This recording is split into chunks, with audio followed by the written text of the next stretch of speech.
Hi, Emily.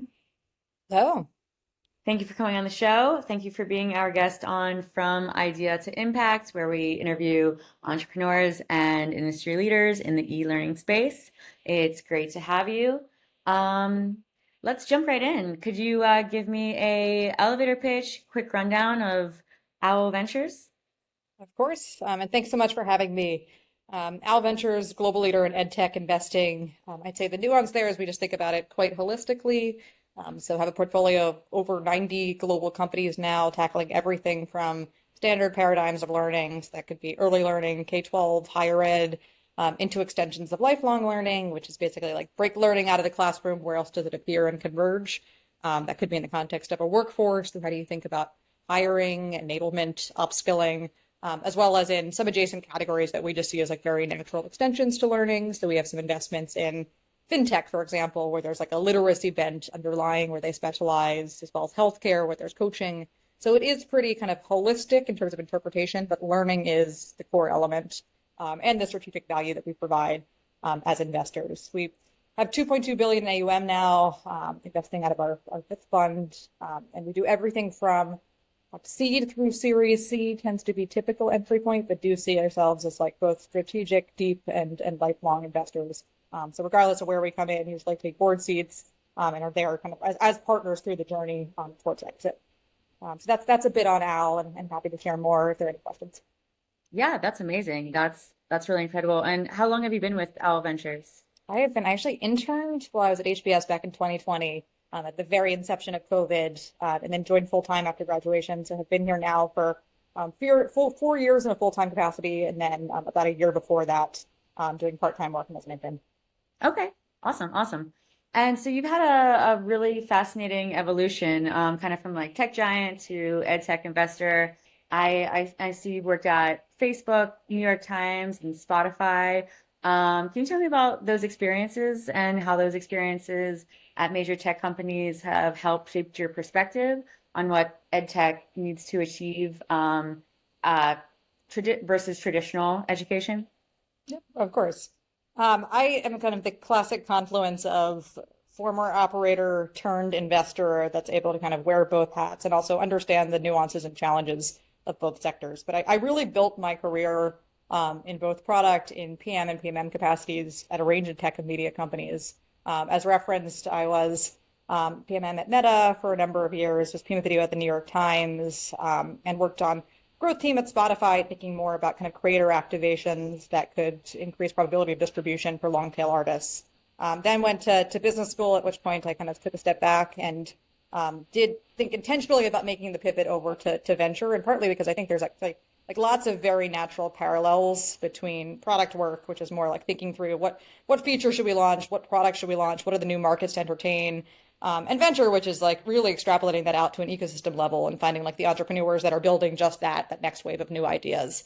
I think what captivated me to Al, and this will get into how I think about kind of synergies between both industries, was also a timing thing. I referenced earlier that when I first was looking into venture, it was really the start of COVID. And so it was this point of like really precipitating change across all ecosystems, but I think especially across education, this time where kind of digital, which had been kind of a backdrop theme across education, suddenly became like the predominant and necessary paradigm of learning.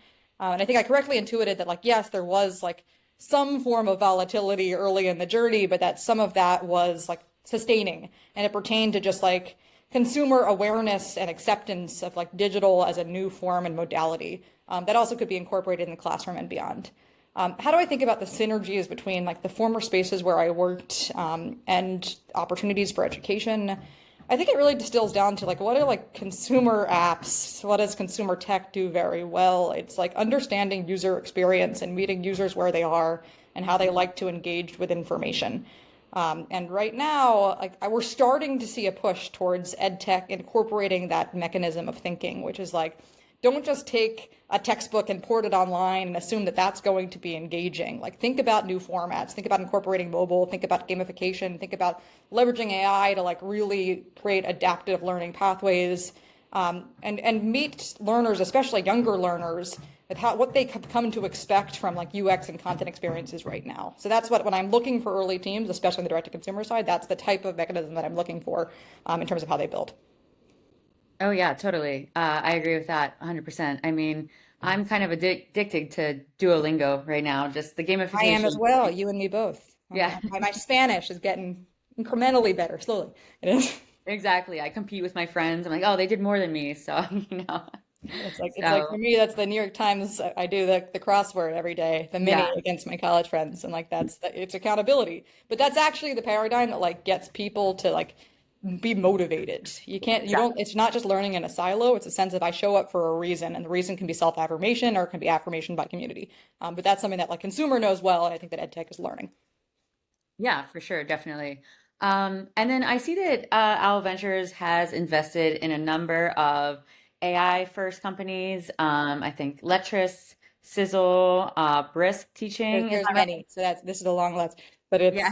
it's With all the excitement and also concern around AI in education, how do you evaluate which AI applications will actually enhance learning outcomes versus those that might just automate existing processes or just, yeah. Yeah, I think right now we're getting pitched like a myriad of AI solutions, many of which kind of sound like look-alike themes. And so it does lead to, I think there's a combination of like investor excitement and a knowledge that this is like a precipitating, accelerating change across the education ecosystem with a level of fatigue and like increased cynicism about where does this actually drive value, business value, as well as learner value Right. in the short and medium term. The way that we've navigated has been a couple of variables, and this will get into your question around just like thinking through impact and like really reinforcing the type of goals that we care about as those that invest in the learning space. First is in thinking through, you can't just walk in and pitch something that feels like a tiny iteration of something that we've seen a million times before. It can't just be that you're launching Chat GPT and you change the background color and you're like, look, this is a new structure. You Yeah. need to be solving like a real problem, a problem that is underserved and meaty and where there's space. And it's not like there could be a problem that's meaty, but where there's like six competitors that are already scaled, tackling it from different angles, which just like cuts TAM in competing ways. So we are looking for that signal of just like you really know your problem space, you figured it out. And also from a team perspective, we've been making a lot of bets that are focused on just like high credibility conviction people that we think are going to be able to hire well and that both have like technical acumen. So for example, like Brisk, which you referenced, the Mhm. team's a combination of former Meta on the technical side as well as CZI. So it's that bridge of just like real vocational understanding of like what does it take to actually build for K-12 as well as the tech side. As it pertains to some of the integrity questions that you're referencing, like that's 100% key. And we have intentionally avoided investing in apps, although they are scaling well, that feel like they are too much of a short path to the answer, things that do feel like cheating tools. And Mhm. I think there's a myriad of reasons. One is like it's not structurally aligned with how we think about learning goals, but also from a business model perspective, I think that the modality tends to lead to a lot of churn.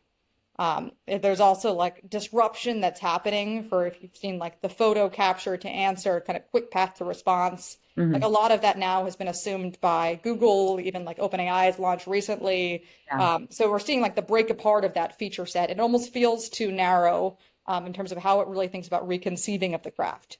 So for us, like how we're navigating that early in the journey is like we're trying to talk to founders and to get a read from them about like how do they think about their long-term goal? How does this become an indispensable versus disruptible platform? And part of that needs to be outcomes, or people Mhm. won't stick and adhere. An example, I referenced Brisk, but also we recently invested in a company called StudyFetch, which is in the AI study tools space, where we've seen a lot of those cheating tools. Mhm. They are decidedly the opposite of that and have branded themselves accordingly and really reinforcing process steps, all of these mechanisms that we know reinforce learning versus providing shortcuts. And that to us really is like the nuance difference. It's like steps versus shortcut. Yeah, yeah, exactly. So yeah, you kind of touched on my next question a little bit, which is what patterns do you see in ed tech companies that successfully scale versus those that struggle to move beyond pilot programs, and what red flags do you watch out for? Real knowledge of their problem space that they Yeah. are building for and having it be real. You'll know it when you found product market fit. And Yeah. when it's like, then the product just sells. Then it becomes actually pretty easy to navigate path to scale. And if you feel like you're hitting massive roadblocks and you need to strong arm your way into every room, like yes, some of that is the early growing pains of launching a company, but it also means that you haven't found that natural inflection point of your product being indispensable. And so I do think sometimes a fail point is for entrepreneurs is like seeing those early resistant points and either not understanding them and reacting to them and iterating around towards like higher penetration product market fit, or Mhm. recoiling at the Yeah. sense of that and not having like the resilience to say like early in the journey, I'm going to get a million no's and that's going to teach me about how to find product market fit that's going to really be the accelerant here from 50 million ARR and beyond. But that like early, like that's the biggest break point is like not knowing your problem space, not knowing your audience, and either like assuming product market fit too early or recoiling in the absence of it without thinking creatively about how to actually obtain it. Yeah, yeah, awesome. That makes a lot of sense. Cool. Um, so you have mentioned that Owl Ventures has companies, portfolio companies across 40 plus countries. Recently invested in, I think, Letras. Is that right? A Brazilian company. We invested Um, in 2022 in Letras okay. out of Brazil. And we have, I mean, most markets of the world, Africa, even India, your office in Europe. So Yeah, all that's awesome. So how do you approach those international edtech investments? And what unique opportunities do you see in different global markets that might be overlooked in US focused investors? Yeah, I think in the US, well, A, there's like, we should always be looking inwards and outwards, both at like, what are we doing well? Also, what can we learn from other markets? And I do Yeah. think sometimes there's a sense in the US of like assuming that we are best in breed in all areas, but like really, like categorically, there's learnings from every sector of the world. But I think what gets us excited also about new markets is there's kind of a trend line that you can see of like, you can watch like the curve of adoption in the US, which tends to be an indicator for other markets of like what has really started to scale. And then think about like what is the space for similar paradigms in large under-addressed markets where there's a dearth of competition and where that structurally doesn't exist. And so like that's what we recently, back in this was 2021, invested in a company out of Africa called ULesson Mm. that's creating online education both for high school and now for higher ed. And I think structurally what we saw there is like online learning in the US is massively expanding. It will happen in Africa. It's a question of when. And so Hmm. can we be part of like the curve of change and like creating that new form factor for learning in a way that could be a massive opportunity? It's just a question of time and readiness. So helping to actually ripen the market over time. Investing in those markets is hard. And it's hard Hmm. because like in the US, we have deep trenches of understanding. We know exactly how things work, how to sell into K-12. We have like a deep network here. Um, in markets like Africa, for example, or Brazil, like we are outsourcing a bit to understand like A, or like what are the nuances of what it takes to like implement your go-to-market in this region, whatever the go-to-market is, as well Right. as how do we really like reference check that the model that we are thinking will work will actually like extract well in this specific context. And so how do we do that? It's a lot of like deep reference calls early in the journey of evaluating founders. We'll be talking to other investors in the region to really like get deep from them about how they know the space. And then oftentimes when we do invest in markets that are more developing versus developed, this doesn't necessarily apply to Europe, for example. Um, we do try to either co-invest or at least have a participant in the round that also deeply knows about the space because we see that as kind of the dual value that we can provide, that they have like deep local geographic knowledge. And we bring just like the industry expertise of education, how to think about vocational skilling. And so it's kind of like that dual value of like local plus generalized US specific, which ends up like collectively contributing on a board level. Okay, awesome. Very cool. So I guess also with that being said, looking ahead 5, 10 years, you have a really unique vantage point, seeing hundreds of edtech companies through Owl's portfolio. What educational innovation are you most excited about that might not be on people's radar yet? What's the next big shift you see coming in how we think about learning and education delivery? It is on people's radars, but it's not, it hasn't reached the point, I'd say, of being fully effective yet. Which is like the end state and how I think about proliferation of AI is that like AI is going to be fully adaptive to the individual. It's going to function as a tutor. It's going to be supercharged. And it's going to create like fully dilute the former like educational paradigm of like one teacher to 100 students. That goes away. And so I think we're seeing like the beginning phases of that, of like, yet now you start with like some like a tutor that is able to answer questions on the fly, but what I'm actually envisioning is much deeper than that. It's something that like has longitudinal knowledge, that knows you like a human would, that flexes with you, and that starts to also like have like agentic work streams that can be built on top of how it talks to you, that can like enable you to deepen in different areas. So it could be that like in talking to me, you realize that I have like a strong skill set and I would be great for the trades, for example, that this is like a pathway. You start to deepen me in that area and become like Right. more vocationally linked. So something that becomes actually like inherently action oriented and more holistic in terms of the value that provides me in an educational context. That's what I'm looking for. And it's like we're we're getting there, but I Yeah. actually think that there's like a lot of technical work that needs to happen before it becomes something that's like widely adopted and used. Yeah, definitely. I could definitely see that, just an AI agent that learns with you and like understands, kind of like a career coach, guides you through your whole educational process as well as teaching you. So yeah, I definitely could see that. Yeah, I think those are all the questions I have. Anything else that you wanted to mention while we're talking about technology and our ventures and AI in the future?